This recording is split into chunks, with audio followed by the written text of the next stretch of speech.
I try to imagine a fellow smarter than myself, and then I try to think, what would he do?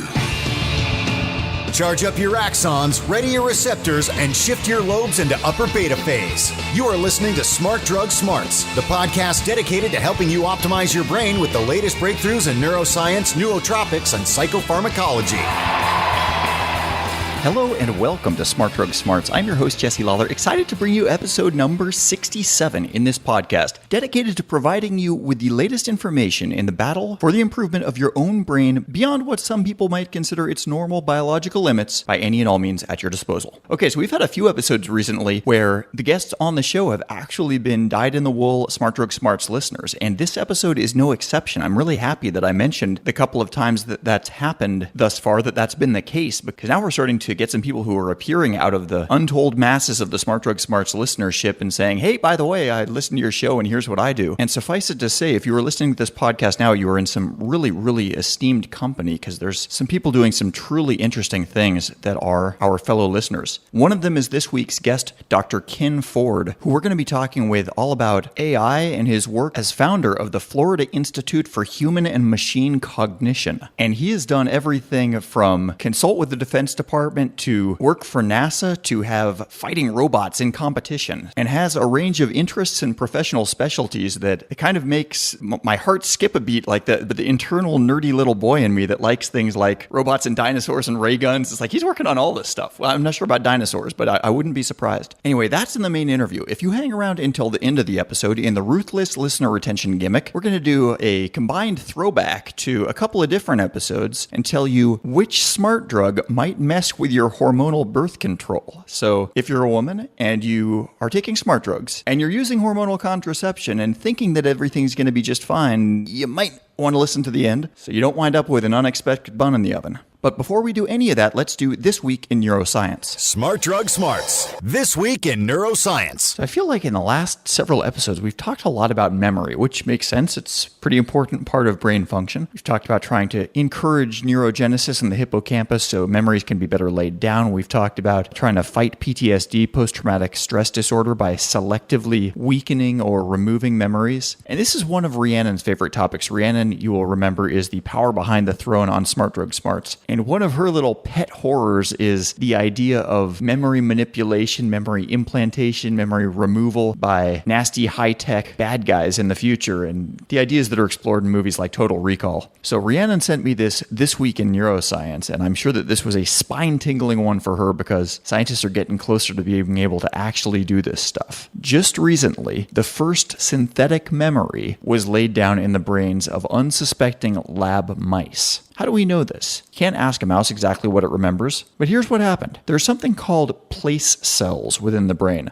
The discovery of place cells actually won a Nobel Prize last year, and place cells, unimaginatively named though they are, denote different places within the physical world and are part of the brain's sort of internal map of these locations. So animals, as we're navigating through the world, we come upon a location and we're laying down memories about, how to get from here to there, where this place is in relation to other places that we're familiar with, yada, yada, yada. And networks of place cells are sort of the physical substrate of how this is done. And this can get pretty specific. So researchers put probes into these mouse brains and exposed them to a novel maze and waited until they identified particular place cells. They were basically like virgin place cells that had never been used before and then suddenly got allocated for use in specific locations within a maze. So they could then say in the future that this particular place cell is definitely the mouse thinking about this particular location. There's no ambiguity, there's no other location, there's no going to this location and not having that place cell fire. There's like a one-to-one correspondence between this cell and this place. That's step one. Step two is waiting for the little mouse to go to sleep.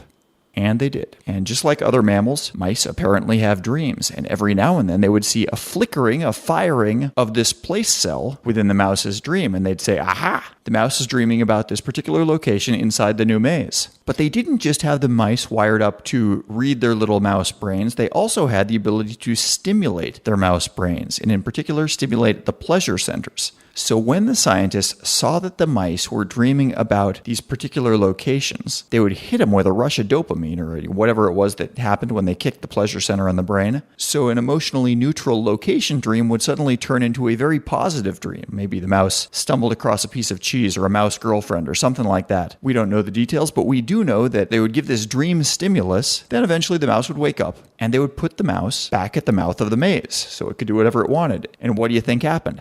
The mouse would make a beeline for this formerly emotionally neutral location that it had this false memory implanted, or at least a dream inserted, depending on how you want to characterize what happened there. But basically, they successfully created a strong positive association through nothing but the laying down of a false dream memory. So pretty groundbreaking stuff, and while not necessarily up to the point of total recall yet, definitely enough to scare the bejesus out of Rhiannon. Come on, Cohagen, you got what you want. Give these people air. We've gotten a couple of really good recommendations on articles to check out from the listenership over the course of the past couple of weeks. And of course, we only do 2 of these little segments per episode, so we're actually building up a little bit of a backlog, which is nice. But do not let this dissuade you. If you come across an article that you think merits a place on Smart Drug Smarts that other people who listen would be interested in, definitely let me know. On the website, we have a suggestion box page, not surprisingly found at smartdrugsmarts.com/suggestion-box. It's also easy to find in the little Contact Us menu. Next week's episode will include an interesting recommendation on how people can get extra money in the bank from a normal biological process. But for right now, I just wanted to remind everybody of that page's existence on the website. And thanks to everybody who has made use of that or just dropped an email directly to jesse@smartdrugsmarts.com to keep us apprised of what's going on in the wide world of neuroscience. Smart Drug Smarts. So our guest today is Dr. Kenneth Ford, who is the founder and CEO of the Institute for Human and Machine Cognition, which is a nonprofit located in Pensacola, Florida. We're going to talk quite a bit about what the IHMC actually does, and so I'm not going to go too much into that now, but a little in the way of preamble on Dr. Ford himself. He is the editor and co-author of hundreds of scientific papers. He's got 6 books to his credit. He has a PhD in computer science from Tulane University, is the emeritus editor-in-chief of the AAAI/MIT Press. AAAI, by the way, is the Association for the Advancement of Artificial Intelligence, of which he is also a fellow. His history with NASA goes back a long way. In 1997, he was asked to develop and direct its new Center of Excellence in Information Technology at the Ames Research Center in Silicon Valley. And in 1999, he was awarded NASA's Outstanding Leadership Medal. In 2002, he was asked by the president to serve on the National Science Board. In 2007, Dr. Ford became a member of the NASA Advisory Council and served as its chairman between 2008 and 2011. He also has received NASA's Distinguished Public Service Medal, which is the highest honor that NASA offers. And to top off the list, in 2012, he was named to the Defense Science Board, where, among other things, he consults with the government on technological means to improve the performance of soldiers in the field. Now, I warn you in advance that we are all over the map in this upcoming conversation as far as the topics that we're covering, but a lot of that's because Dr. Ford is really taking a very multidisciplinary and multi-pronged approach to his work in artificial intelligence, augmented performance, and really creating the future. So let's jump in. In a nutshell, how I became interested in cognition and AI, artificial intelligence, is that I had been a philosophy student, and I was interested particularly in philosophy of mind. I was interested in the problem of how can a physical substrate, an organ, perhaps a brain or a liver, how could anything like that give rise to something like a mind? And the complex relationship between the mind and its physical substrate, meaning the brain. This seemed fascinating to me, but it also seemed to me that the intellectual cupboards, sort of the wherewithal to study this no longer lie in philosophy. And the tools of computation were powerful tools, both as analogy and as explanation. I was in the Navy at the time I learned about computers, much against my will. They sort of don't let you vote on things. I'd still be a philosopher, but they were convinced they did not need philosophers. And they were equally convinced that I should study computers. And that was a very good thing for me because it motivated me to quickly go back to graduate school, to separate from the Navy, and to do the same thing I always wanted to do, but with the new tools, the new computational tools, and the new understanding from computation. So that's sort of the short version of how I got into this subject. And you've stayed somewhat intertwined with the military and the public sector throughout your career, right? Yes. When I left military service, I thought that I would perhaps be more helpful as a scientist than actually wearing the uniform. And I've also had a long relationship with NASA. And I think I found both of those rewarding and very interesting. There's hardly anything more interesting, to me at least, than cognition and more broadly mentality, human mentality. And then if anything runs close for me, it's space exploration and space flight. So this has been the near perfect convergence. When most people say AI, they mean artificial intelligence, but you've given the A different nomenclature. You want to tell us about that? Well, sure. In my perspective and others, the A is really more properly thought of as amplified. So amplified intelligence. I'm interested in computational systems that are essentially cognitive orthotics, or in extreme case, a cognitive prosthesis. But I hope I don't need the prosthesis anytime soon. But everyone needs a cognitive orthosis, right? Just by virtue of being born a human, we could use one. And we do use one, right? My computer is my cognitive orthosis. It just doesn't fit me well. A really good orthotic, the primary determinant of success is fit. Whether it's a knee brace or artificial teeth or whatever, it's all about fit. And what IHMC is largely about is increasing the goodness of fit between technological systems and the human. When some people poo-poo the sort of augmentation that we're talking about, my favorite examples, I guess, historically, is really eyeglasses. Eyeglasses have been around for so long and are such an embedded part of human culture. We don't really think of them as being this technological thing that we put on the outside of our optic nerve to make it work better. And nobody has any moral compunction about that at all. No, and that's a beautiful example. I mean, eyeglasses are a quintessential human-centered technology, and it's really an ocular orthosis. It wouldn't pass a Turing test for being an eye. It's not eye plausible. It's not a model of how the eye works, but it leverages and extends our ability to see. And the reason I like that example so much is an eyeglass, it's a perfect example because they have to be fitted to you. It's not like a computer where I fit myself to this computer through trial and error and call the smart guy, however you do it. But eyeglasses are wonderfully human-centered. They have to fit the optics of your eyes and the geometry of your head. And in my case, they obviously impoverished concept of style. You are not a proponent of the Turing test, how it's traditionally viewed as sort of being the be-all, end-all gold standard of is something artificially intelligent. Can you talk about your own personal take on that? As I think many of your listeners know, Alan Turing developed the Turing test, a brilliant British mathematician, and he first published it in 1950. And the idea was, he was arguing at the time with philosophers, which is a fruitless activity, but he was arguing with philosophers about what would count as intelligent. Folks were saying that, well, a machine could never be intelligent. And he was looking for a counterexample. Well, surely you would have to grant intelligence to a machine that could do this. And that's the context for the development of this imitation game. And the Turing test is a game in which a human judge holds a three-way conversation with a computer and with another human and tries to discern which is which. And of course, the judge can direct the conversation in any direction, and it's a free-flowing conversation. And if the judge cannot tell the difference after some reasonable period of time, then one would have to grant, in Turing's mind, that the machine has passed the test. It's able to seem human to a human. And that's at the heart of the Turing test. And this was never intended as the goal for a field or as a technological goal. It was a philosophical argument. And this has really misdirected the ambitions of our field, just as the obsession with birdwatching misdirected the early flight pioneers. How are you taking that same notion of not trying to mimic human intelligence into your work with the Institute for Human and Machine Cognition? What sort of roads are you guys going down there? Well, as I mentioned, we're not primarily engaged in efforts to build a system the behavior of which is not discernible from human. We're really interested in building tools that extend human performance. And this ranges from cognitive performance, physical performance, perception, social activity, the whole gamut of human behavior. And really, this should not be a revolutionary idea.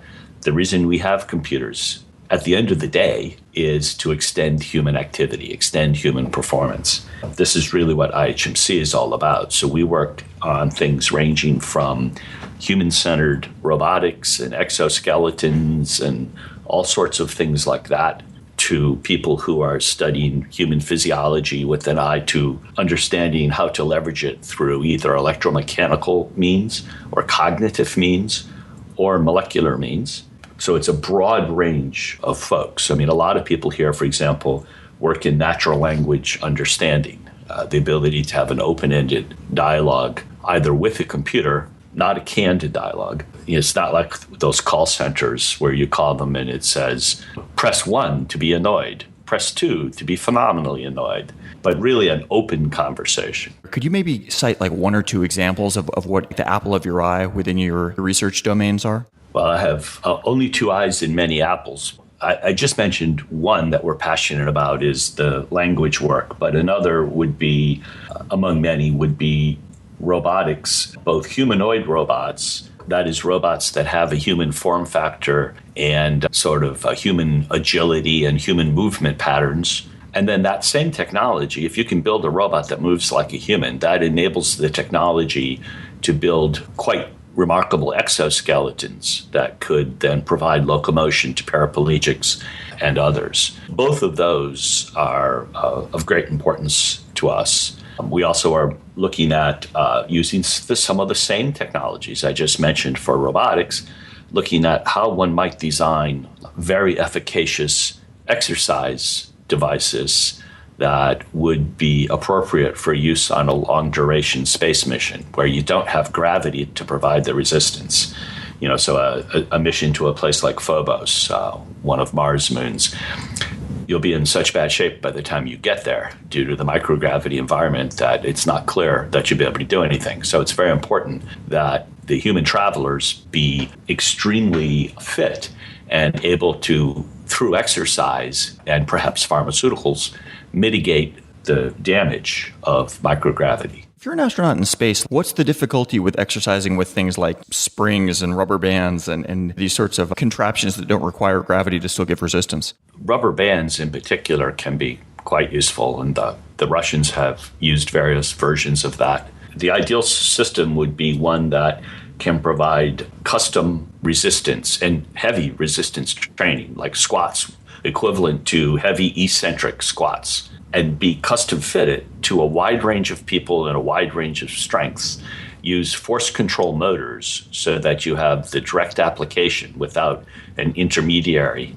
And also you can collect the dynamometry and send all this back to the trainer on Earth, as well as to an onboard AI system that could sort of real time provide motivation and also adjust the program, provide some periodization and otherwise adjust the program for optimal outcome. Maybe if you could speculate about what you think the next big breakthroughs in the advancement of cognition, be it human cognition assisted with thinking done partially by machines or pure machine cognition, where do you think we're going to get our next big breakthroughs? It seems very likely to me that we'll continue to have remarkable advances in the ability of computational systems to extend human perception and cognition and to help us think in ways we haven't been able to think before. We don't need to wait for this happen. This already has happened.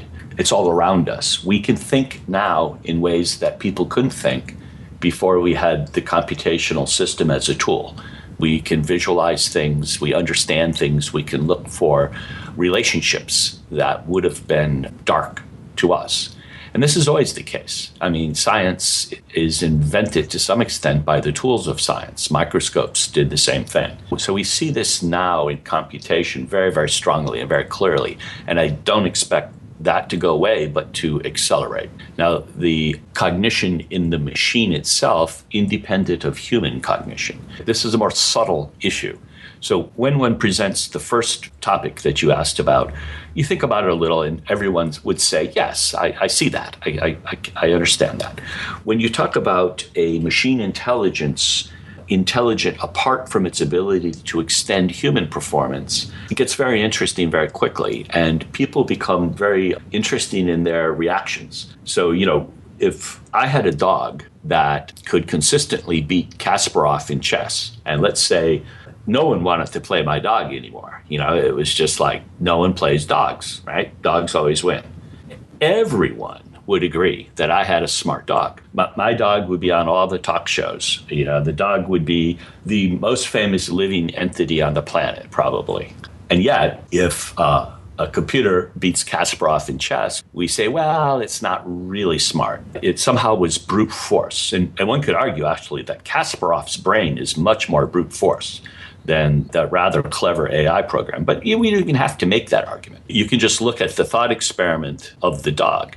So where I'm going with this is intelligence is something that's really at the foundation of the human conception of what makes us human.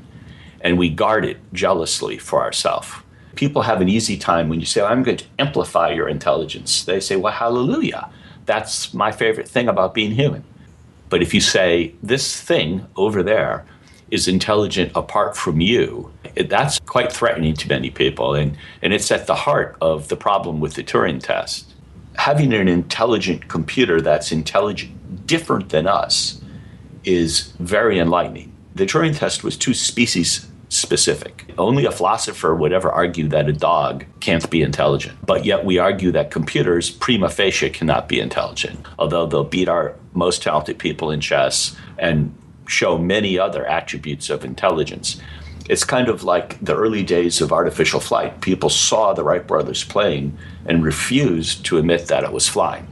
It didn't fit the model of flight, that involved feathers and flapping. I read one of your articles, and I hadn't known that at the time. I mean, that seems so preposterous now to think that anybody would look at an airplane, even a primitive one, and deny that it was flying. One witness, an early witness, said, that's not flying. It's like throwing your dog and claiming you have a flying dog. Flight was defined to be that which birds do. This is what's holding us back in thinking more broadly and more deeply about intelligence. We've defined it as, and this is fundamentally what's at the heart of what's wrong with the Turing Test, if we've defined intelligence, that what humans do, that's a big mistake. Yeah, I guess when it gets to the point where an intelligent machine or apparatus is so intelligent in such a variety of different domains where it's not just that it's good at chess or just that it's good at whatever the other application is, but where it's so domain non-specific that it can outsmart us at a variety of different things, that'll probably be the final tipping point where people have got to admit it, whether they want to or not. Yeah, I mean, it's so interesting, Jesse. I mean, it just in the last 10 years or 15 years, the dialogue and the debate about AI has shifted from pundits explaining why it's not possible to now we have a suddenly new group of pundits that have pronounced it dangerous, and a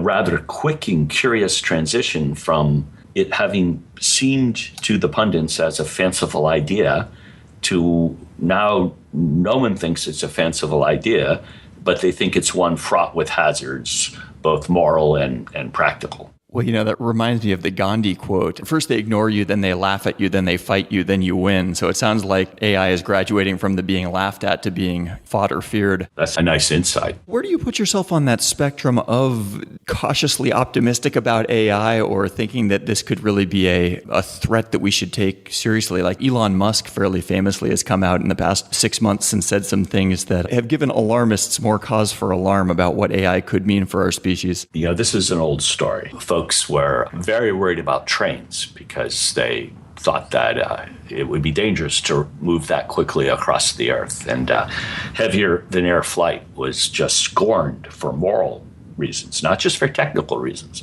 but for moral reasons.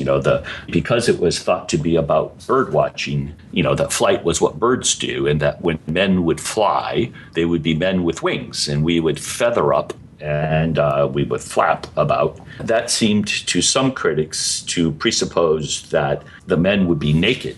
And there's a big literature about the pundits arguing about the implications of nakedness and the moral deprivations that might come from it. And to mitigate that, scholastic scholars developed plans for flight suits that you would wear while you were flying about that would hide your nakedness but still allow flying. Georges Matthias Hirsch, for example, went in great detail about what a flying outfit would be like But in particular, he said that it should fit tightly over the buttocks and loins, though not so tightly that it might split and let in the inclement air. So he was a deep thinker about this. I take Elon's comments sort of in the same vein. Any really remarkable new technology is perceived as wrong-headed, morally bankrupt, and dangerous.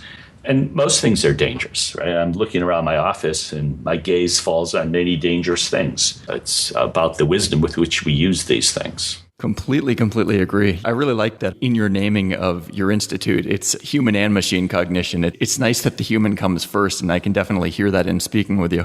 Absolutely. Well, might be an interesting thing to discuss. About a third of the scientists and engineers here are people whose object of study is the human, and they identify affordances, maybe affordances at sort of the physical level or affordances at the cognitive level, but sort of like Gibsonian affordances. They identify affordances that the technologists then can exploit to build systems intended to be orthotic or prosthetic with respect to humans.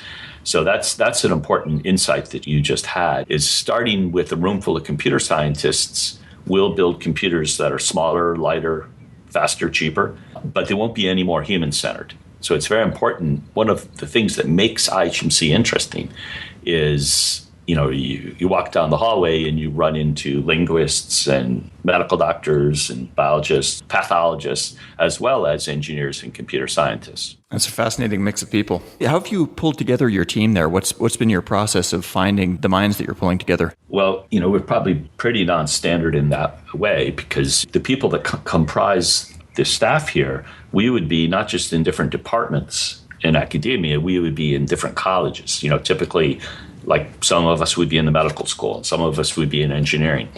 Our primary recruiting method, although we do use traditional methods, our primary method is we talk amongst ourselves and we identify somebody that we feel would make a wonderful colleague. And this is a passion-driven person. We identify people that would be hard to manage. We don't want any easy-to-manage colleagues. We like people that would bristle at being managed, but that are willing to be led. And there's an important distinction there. So if a person doesn't accept leadership, then we send them someplace else. But we're eager to find colleagues that are passionate risk takers, intellectual risk takers, and who know what it is they want to do, and would not like to be told what to do, but rather would like to be responsible for their own success and make that happen.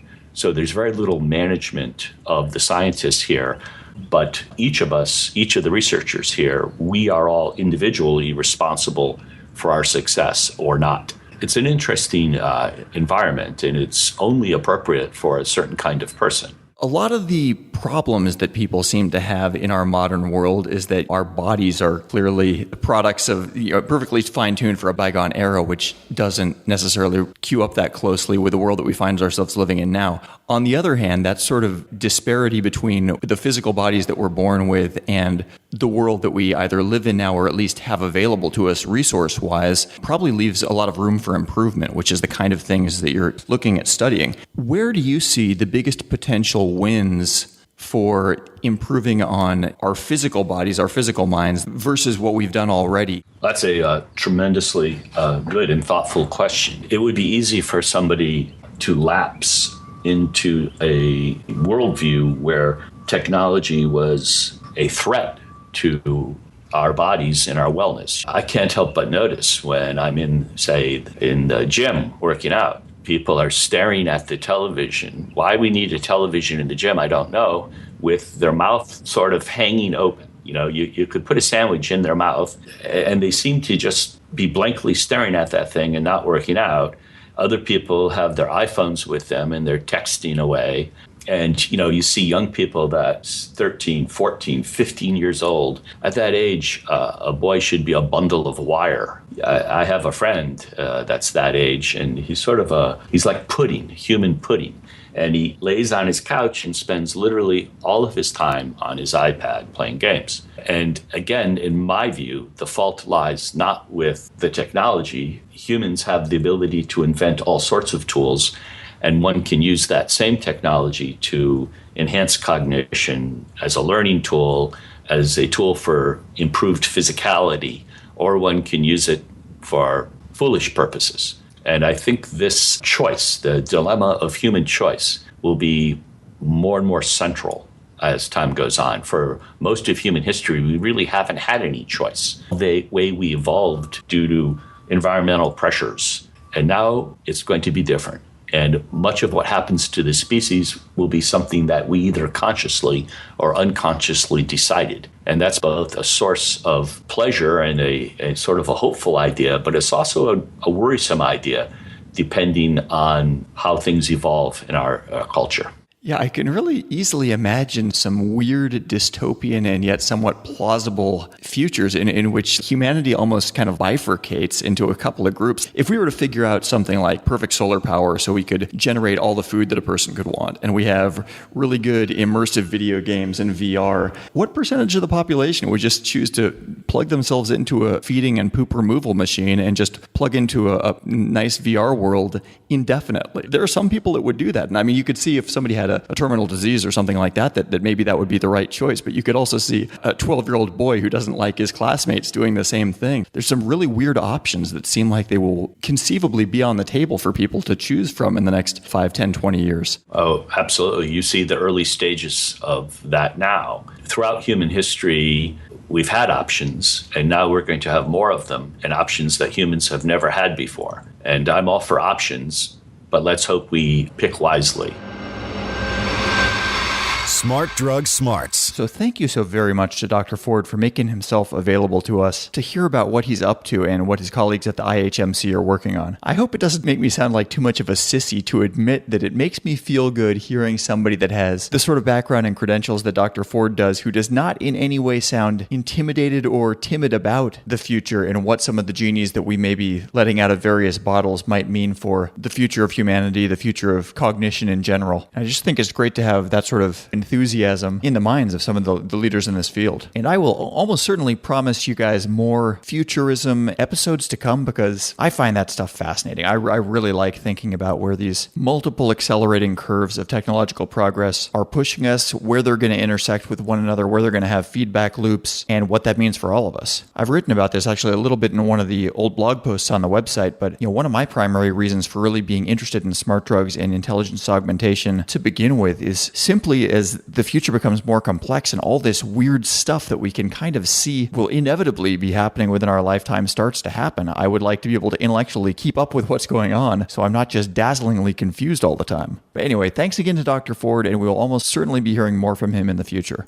And now, for the truly hard to please among you who were not satisfied with amplified intelligence and robots and the misapplication of birdwatching to technology, we have for you our final offering, the Ruthless Listener Retention Gimmick. Smart Drug Smarts. Ruthless Listener Retention Gimmick. So just a couple weeks ago, we talked a decent amount about modafinil on this podcast, and a couple weeks before that, we talked about hormonal contraception and how, unbeknownst to everyone for all this time, it might have been affecting the gray matter in the brains of women who are taking it, either pro or con, depending on the type of hormonal contraception. But what I did not know at the time was that these two subjects, modafinil and hormonal contraception, are mysteriously linked, and apparently, modafinil interacts with common hormonal contraceptives, and for this reason, if you are taking modafinil and you want effective contraception, you should probably use some other method, like a physical method, like a condom, because the modafinil might be adversely affecting the normal mechanism of action of the hormonal contraceptive. Kind of interesting, and probably indicative of the larger idea that even when things make it past the FDA or similar testing boards in other countries, one thing that they generally don't do any of is really looking at the multifarious ways that different drugs can interact with one another in a person's body. Nobody's really thinking about narcoleptics trying to avoid getting pregnant when they send either their contraceptives or their anti-narcolepsy drugs to the FDA for approval. It'd be interesting to know how people actually noticed this, but I digress.